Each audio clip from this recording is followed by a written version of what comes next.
오늘 우리가 읽은 본문은 예수님과 니고데모와의 대화 내용입니다. 니고데모는 유대인의 지도자입니다. 산헤드린 공회원이죠. 산헤드린은 70명의 인원으로 되어져 있고 최고의 의결 기관입니다. 우리로 말하면 국회가 최고 의결 기관이잖아요.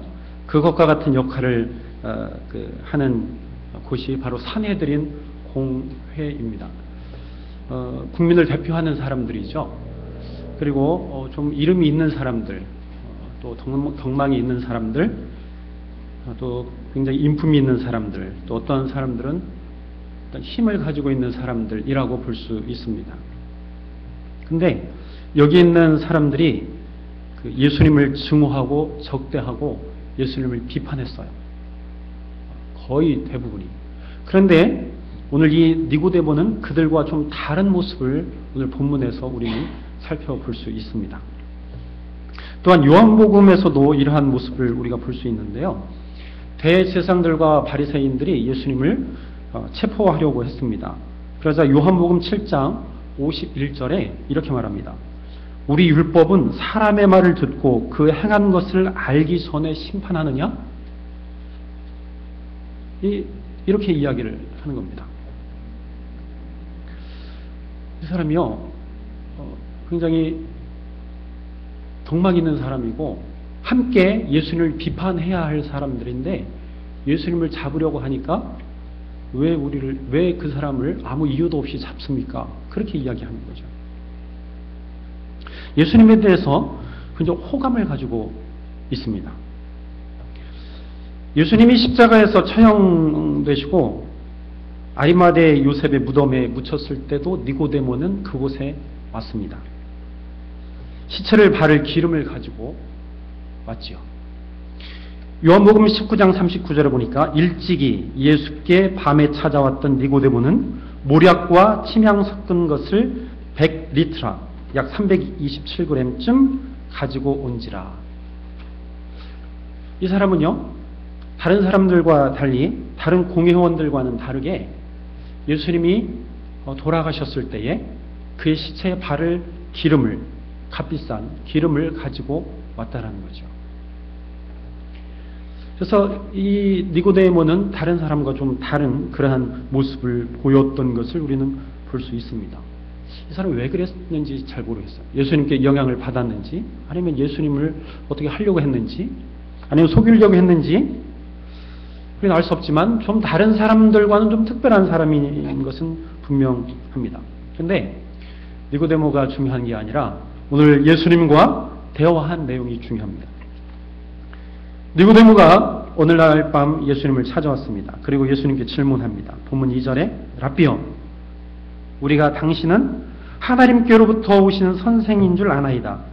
하나님이 함께 하시지 아니하면 당신이 행하는 이 표적을 아무도 알 수 없습니다. 그렇게 예수님께 묻습니다. 지금 니고데모는 예수님이 하나님께서 보내신 분으로 그렇게 표현을 하고 있습니다. 근데 그렇게 이야기하고 있는 근거가 뭐냐? 그것은 표적이라는 거예요. 니고데모는 예수님께서 기적을 일으키시고 계시는 것을 보고 하나님께서 과연 예수님을 보내셨구나, 그렇게 생각을 하고 지금 예수님께 묻고 있는 것입니다. 하나님께서 보내신 자가 기적을 행한다. 즉 하나님과 기적의 관계를 이 니고데모가 생각한 것이 아니라 그때 유대인들 모두가 다 그렇게 생각을 하고 있었어요. 그래서 유대인들의 기본 신앙은 기적입니다. 그래서 유대인들은 끊임없이 기적과 표적을 구하는 사람들이었습니다. 가만히 살펴보면 구약시대에 출애굽을 통한 이스라엘 백성을 구원해 내셨는데요, 그것도 기적이에요. 그것 자체가 기적이라고 할 수 있습니다. 또한 이스라엘 백성들을 이끌어 가시면서 나타내 주신 모든 일들이 다 기적이에요. 호렙산에서 모세가 하나님을 만났어요. 무엇을 보고 만났죠? 가시떨기에서 불이 붙은 것을 보고 그가 하나님을 만났습니다. 이것이 기적이죠.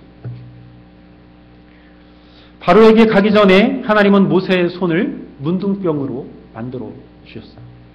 품에 넣으니까 문둥병이, 넣었다 빼니까 문둥병이 생겼다가 다시 넣었다 빼니까 손이 온전해졌어요. 그것도 기적입니다. 하나님은 홍해를 가르셨어요. 10가지 재앙을 통해서 이스라엘 백성들을 구출해내신 것, 홍해를 가르신 것, 하나님께서 낮에는 구름기둥으로 밤에는 불기둥으로 인도하신 것, 그것이 다 기적입니다. 하나님께서 광야에서 이스라엘 백성들을 만나 메추라기로 먹이신 것, 그게 다 기적이잖아요. 이스라엘 백성들이 이방 민족들과 만나서 전쟁할 때에 하나님께서 그들을 이끌어 주셨어요. 준비되지 않은 이스라엘 백성들을 가장 선하게 인도하셨던 것을 우리는 볼 수 있습니다. 유대인들은 이런 구약의 기적들을 통해서 하나님을 알았습니다. 그래서 신약시대의 율법학자들과 바리새파 사람들은 예수님에게 이렇게 묻습니다. 마태복음 12장 38절에 선생님이여 우리에게 표적 보여주시기를 원합니다. 그거예요. 구약시대에도 보여주셨던 표적을 우리에게도 지금 보여주십시오. 그렇게 묻는 거죠. 근데 그때만 그렇게 표적을 구했을까요? 오늘날 사는 우리도 사실은 표적 보기를 원합니다. 그렇게 표적을 보고 싶어 하는 사람들이 많고, 내 마음가운데도 좀 표적을 보고 싶습니다 라고 하는 생각이 있어요. 그래서 성도들은 기적이 나타나는 교회나 기도원 혹은 사람들을 찾아다닙니다. 특히 병 고치는 기적이 나타나는 곳이라면 어김없이 사람들이 모여듭니다. 왜 그럴까요? 자신에게도 기적이 일어나기를 원하기 때문입니다. 저기 열정적으로 하나님 앞에 기도합니다. 실제로 기적이 일어나요. 일어납니다. 죽음을 목전에 두고 있는 자라면 지푸라기라도 잡는 심정으로 하나님의 기적을 바라고 하나님 앞에 나아갑니다. 그곳에 하나님의 기적이 나타나요. 그래서 열심을 다합니다.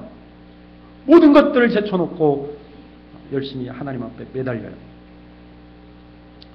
이런 사람들을 우리가 나무랄 수는 없어요. 충분히 그들을 이해할 수 있습니다. 하지만 결과론적으로 보면 하나같이 다 변질되어서 오히려 하나님의 영광을 가린 것을 우리는 보게 되어집니다. 사람이 하나님의 자리를 차고 앉아서 자신이 영광을 받지요. 80년, 70년대, 80년대 지금도 무슨 어디표 무슨 간장 내놓는 그러한 회사의 모체가 되었던 박모 씨. 또한 할 000 기도원의 김모 씨, 만민공공교회의 이모 씨, 그런 교회들이요 다 기적이 일어났습니다. 실제로 손 얹고 기도하면 병사가 일어났어요. 그런데 하나같이 지금 전부 다 이 단어로 낙인 찍혀 있는 것을 볼 수 있어요. 왜 그랬을까요? 그 기적을 통해서 하나님을 바라보아야 하는데 그렇지 못했기 때문에 하나님의 자리에 자기가 앉았어요. 그러다 보니까 내가 하나님이 되고 내가 주인이 된 것이죠.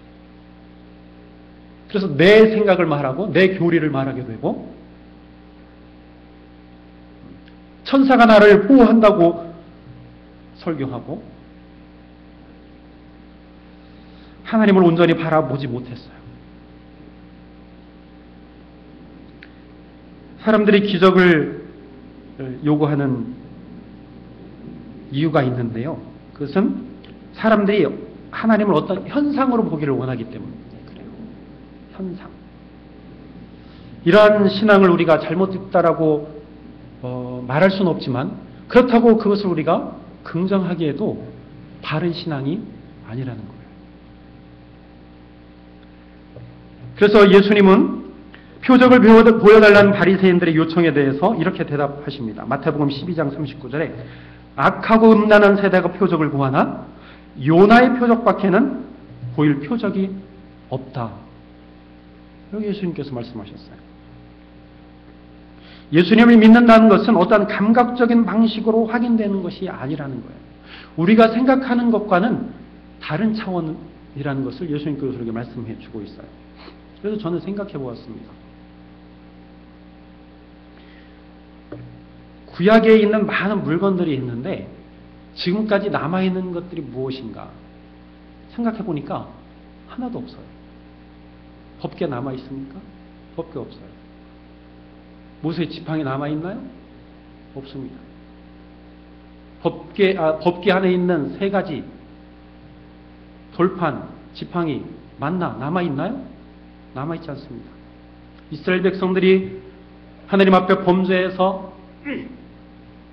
그리고 큰 곤란을 겪었을 때에 노뱀을 달아놓았어요. 노뱀 남아있나요? 아니요. 남아있잖아요. 그게 언제 없어졌냐? 히스기야 왕이 되었을 때에 히스기야 왕이 그것을 없애버렸어요. 왜 없애버렸냐면 백성들이요 우상을 섬길 때 우상 옆에 노뱀까지 놓은 거예요. 그리고 함께 거기에다가 절을 하고 우상처럼 섬기니까 히스기야가 이건 아니다. 이것은 진정으로 하나님을 섬기는 행위가 아니다. 라고 생각하고 우상을 없앨 때 이 노뱀도 함께 없애버렸습니다.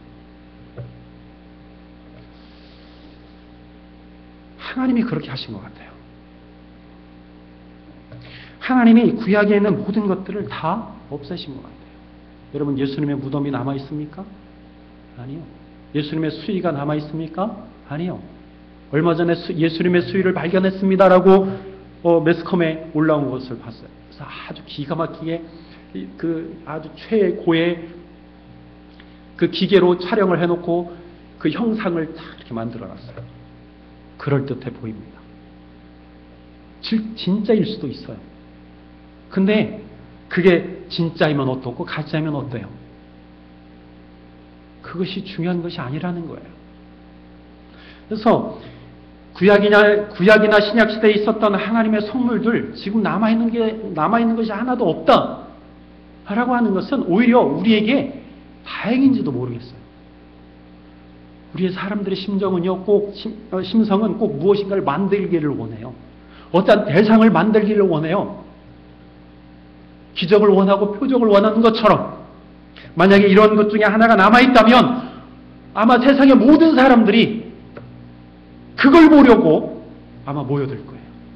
하나님이 아닌 그러한 것들을 소망하고 그러한 것들을 보기 위해서 날마다 애쓸 거예요. 그것이 바른 신앙일까요?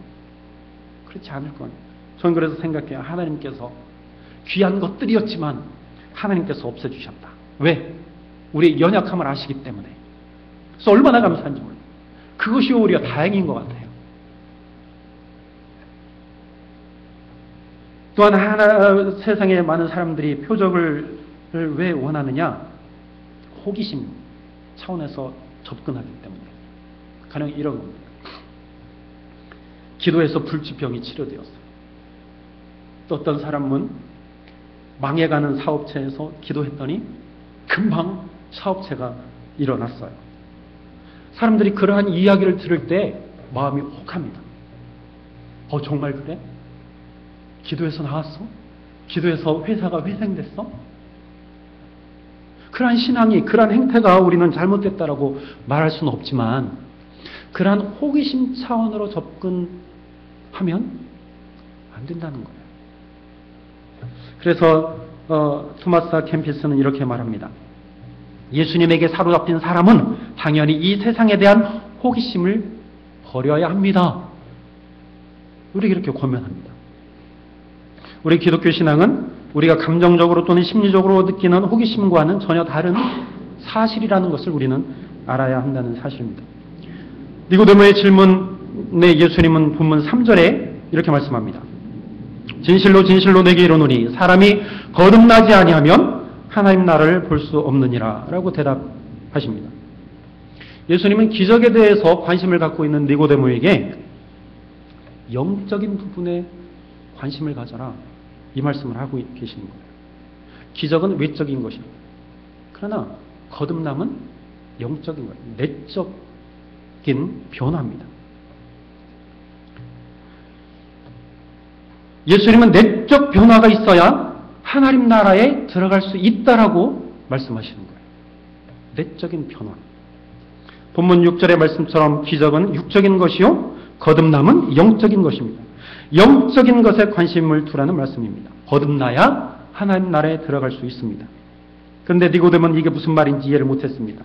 그래서 다시 물어요. 본문 4절에 사람이 늙으면 어떻게 날 수 있사옵나이까? 두 번째 모태에 들어갔다가 날 수 있습니까? 그렇게 묻습니다. 니고데모는 예수님께서 거듭나야 다시 들어갈 수 있느니라 이 말씀을 어떤 육체적인 것으로 이해를 했어요. 그래서 한 번 태어난 사람이 다시 태어나면 어떻게 합니까? 다시 어머니 뱃속에 들어가야 합니까? 그렇게 묻는 거예요. 그럼 이것은 불가능하죠. 이성적으로 가능하지 않습니다. 그래서 니고데모는 예수님께 의문을 가졌던 것입니다. 이에 대해서 예수님은 다시 말씀하세요. 5절에 사람이 물과 성령으로 나지 아니하면 하나님 나라에 들어갈 수 없다. 여기서 물은 무엇을 말하냐면 세례 요한의 요한이 베푼 세례를 의미해요. 당시에 많은 유대인들은요 요한의 세례를 귀하게 여겼어요. 몇백 년 동안 들어보지 못한 말씀을 그가 선포하고 그가 세례를 베풀므로 인하여서 모든 사람들이 그에게 가서 세례를 받았습니다. 그래서 세례 요한은 아무도 건들지 못했어요. 너무 귀하게 여겼습니다. 그래서 너도 나도 가서 세례 요한에게 세례를 받았습니다. 그런데 예수님은 물 세례만으로는 부족하다. 그거 플러스 무엇이 더 필요하냐? 성령의 세례를 받아야만 하나님의 나라에 들어갈 수 있느니라. 예수님께 이렇게 말씀하시는 거예요. 이런 성령의 세례는 곧 영적 세례를 말합니다. 생명의 영인 성령의 세례를 받아야만 하나님 나라에 들어갈 수 있다는 것입니다. 우리가 종합해보면 하나님의 나라는 거듭남 즉 성령의 세례를 받은 자만이 들어갈 수 있습니다. 거듭난다라는 말은 다시 태어난다라는 말입니다. 우리는 흔히 거듭난다라는 말을 무엇이라고 하냐면 중생 그렇게 이야기합니다. 영어로 born again 그렇게 이야기하죠. 다시 태어난다는 말은 그 말 속에 이미 한 번 태어났다는 의미가 내포되어 있습니다. 그러므로 다시 태어난다, 거듭난다는 의미는 두 번째 태어난다라는 의미입니다.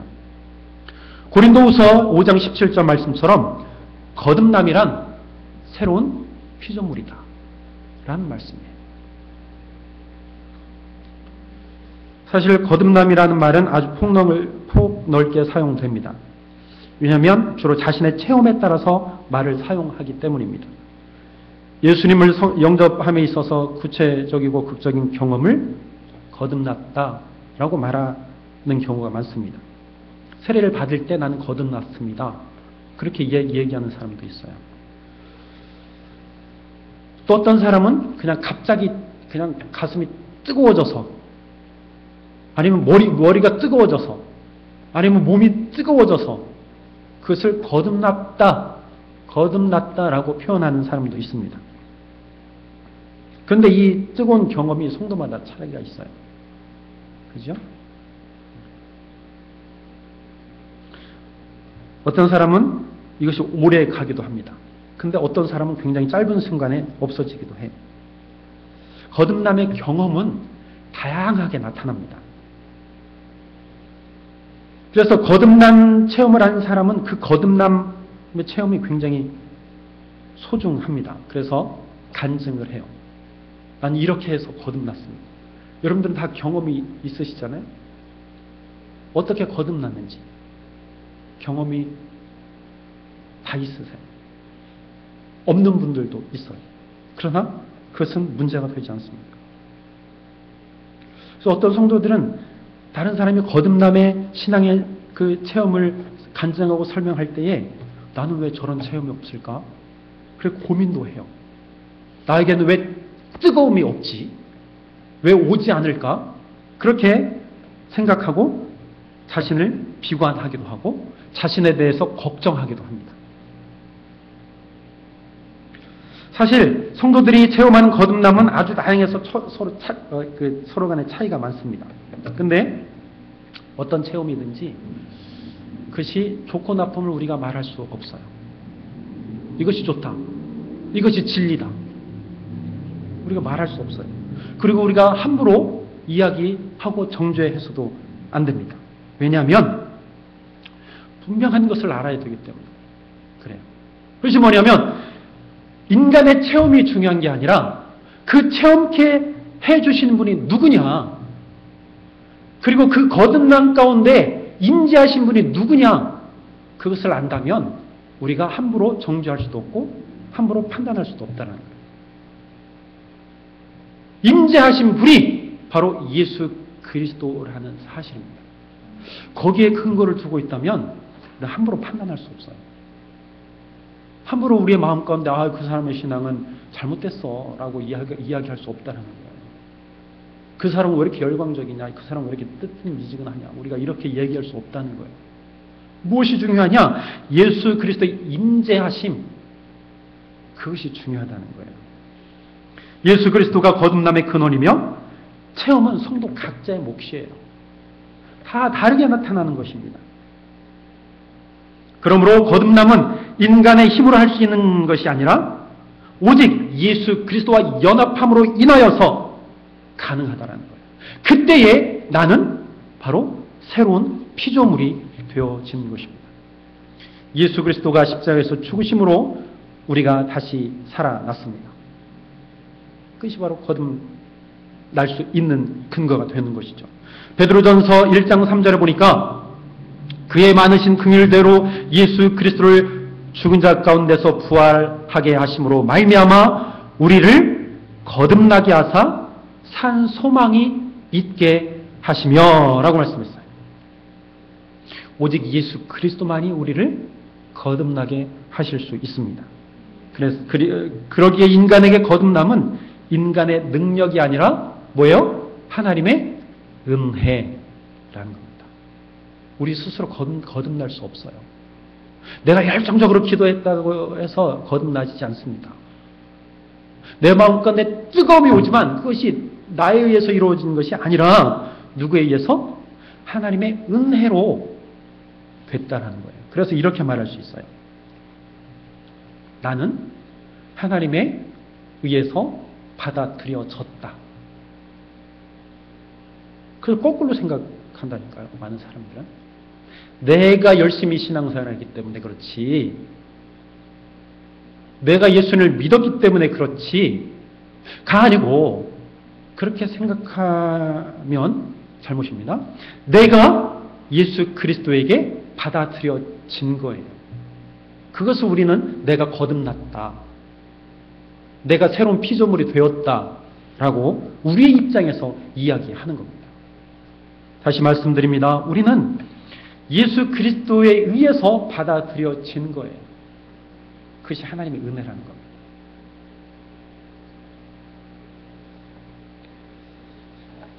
여러분들은 예수님에 의해서 받아들여졌다고 믿으십니까? 정말 확실히 믿으세요? 내가 간 게 아니에요. 하나님이 나에게 오셔서 나를 받아주신 거예요. 그것이 은혜고 그것이 감사의 조건입니다. 그래서 어떤 분이 이 거듭남의 유형을 두 가지로 이렇게 설명을 해 놓았어요. 두 가지로. 제가 그걸 말씀드릴게요. 다양한 성도들의 형태가 나타나는데 두 가지. 첫째는 거듭남의 순간에 아주 뜨거운 체험을 하는 유형입니다. 그러니까 거듭남의 유형을 말씀드리는 거예요. 그 체험이 너무나 강렬해서 아주 자주 간증을 합니다. 어떤 성도는 거듭남의 순간을 정확히 기억을 해서 날짜와 시간까지도 다 알아요. 그래서 그것을 자랑 삼아 이야기하기도 합니다. 아주 열정이 넘쳐서 두려움이 없고 선교도 힘차게 합니다. 하지만 이러한 성도는 거듭남의 체험이 약한 성도들을 무시하면서 교만해질 수 있습니다. 또한 이러한 사람들은 신앙생활의 기복이 심할 수 있어요.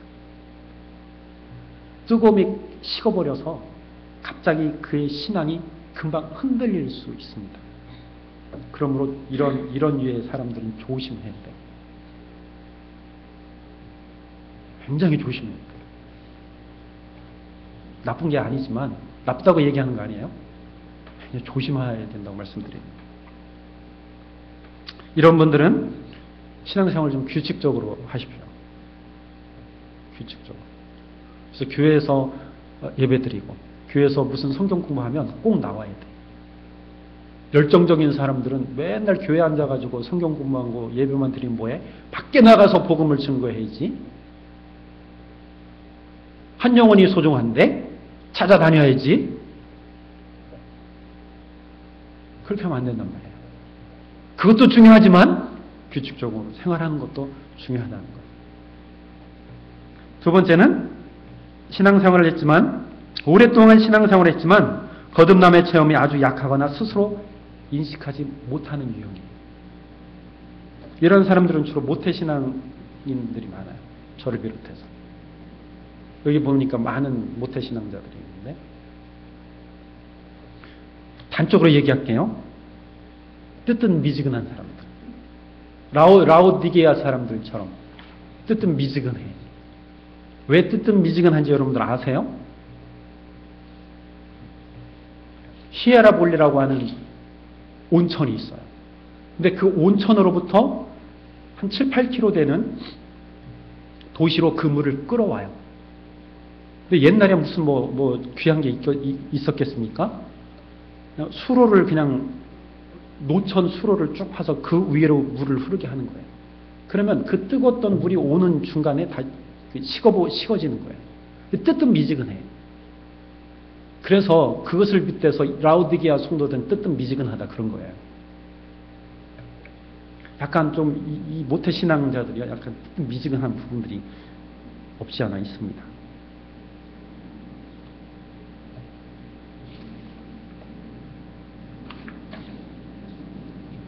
그래서 이러한 사람들은 열정적으로 신앙생활을 하는 사람들을 부러워하기도 합니다. 저도 굉장히 부러워해요.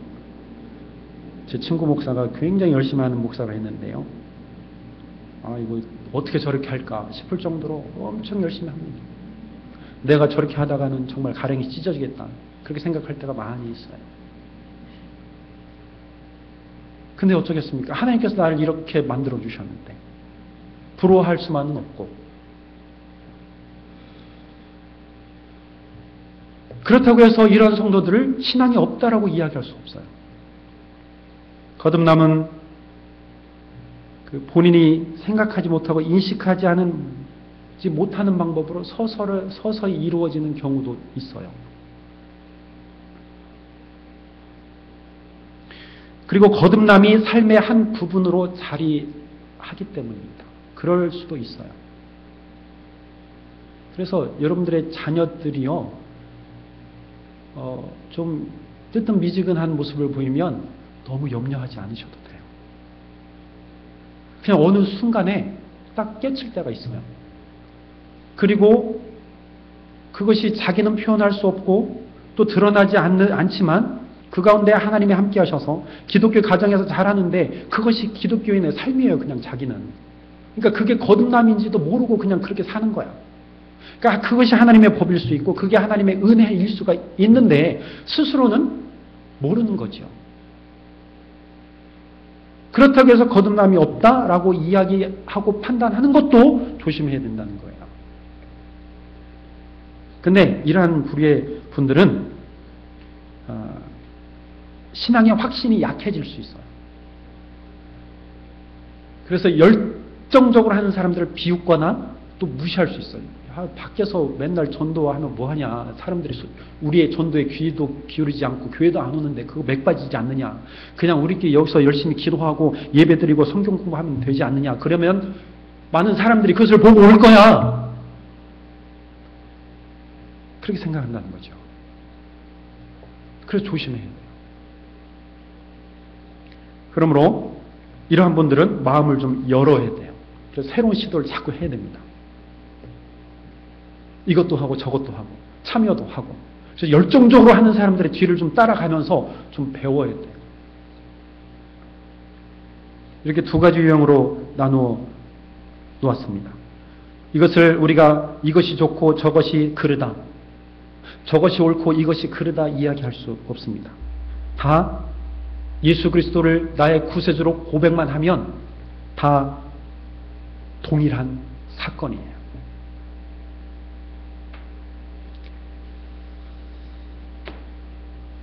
주님도 한 분이고 믿음도 하나이고 고백도 하나이고 거듭남도 하나입니다. 다만 거듭남을 체험하는 인간의 주관적 체험이 다양할 뿐입니다.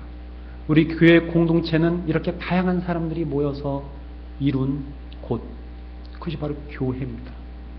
그러므로 우리는 서로가 서로를 바라볼 때에 인정하고 서로 격려해주고 서로 박수 쳐주고 서로 이끌어주고 서로 밀어주면 그것이 천국이요, 그것이 하나님의 나라요, 그것이 하나님께서 원하시는 아름다운 교회가 되는 것입니다. 다른 말로 말하면 정죄하지 말라는 거예요. 또 다른 말로 하면 비판하지 말라는 거예요. 서로 인정하고 이끌어줄 때 그 교회는 아름다운 모습이 되어서 간다는 것입니다.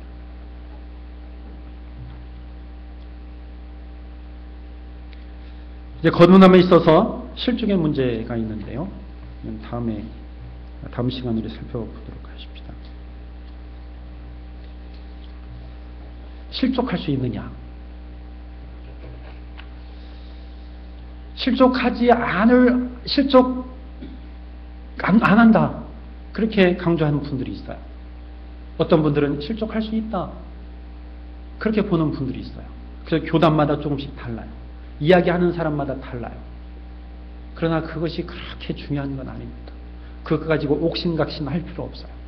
그냥 내가 그냥 그렇게 인식하는 대로 그냥 믿음대로 가면 돼. 왜? 예수 그리스도를 고백하는 중에 나온 어떤 신학적인 문제들이기 때문에 그렇게 중요한 거 아니에요. 그러나 제가 말씀드리고 싶은 것은 거듭난 후에도 실족할 수 있고 타락할 수 있다는 사실이에요. 그것을 알고 우리는 더욱더 신앙을 하나님 앞에 내어 맡기고 거룩한 삶을 살아야 합니다. 로마서 3장 10절에 보니까 기록된 바 의인은 없나니 하나도 없다라고 말씀합니다. 이것은 무슨 말이냐면 의인은 하나도 없다는 거예요. 이 세상에. 단지 우리는 의인이라 칭함을 받았을 뿐이에요. 완전한 의인이 아니에요. 그냥 칭해진 거야. 죄 없다, 우리를 인정해 주신 거지 우리 가운데 죄가 완전히 소멸된 것은 아니라는 거예요. 죄가 존재해요.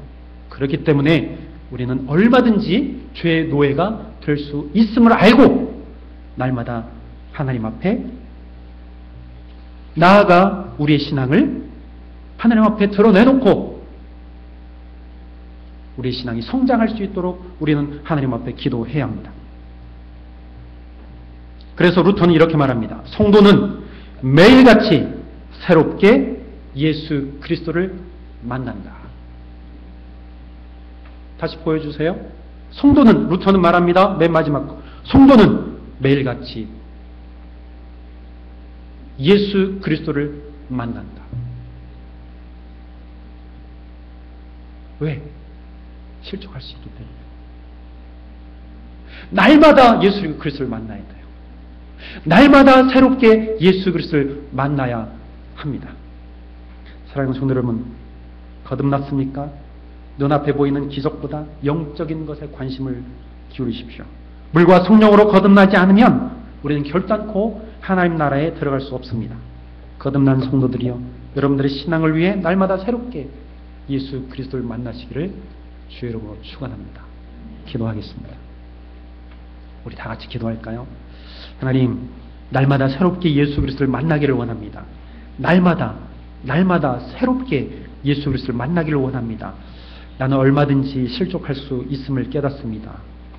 내가 예수를 믿지만 언제든지 죄가 내 마음 가운데 들어와, 마귀가 내 마음 가운데 들어와 나를 유혹하여서 나를 하나님의 하나님으로부터 멀어지게 함을 저희들이 깨닫습니다. 그러기 위해서, 그것을 그렇게 되지 않기 위해서 아버지 하나님, 우리가 날마다 예수 그리스도를 만나기를 원합니다. 만나 주시옵소서. 하나님 앞에 온전히 나아가기를 원합니다. 우리 이렇게 고백하며 하나님 앞에 기도하십시다. 다 같이 기도합니다.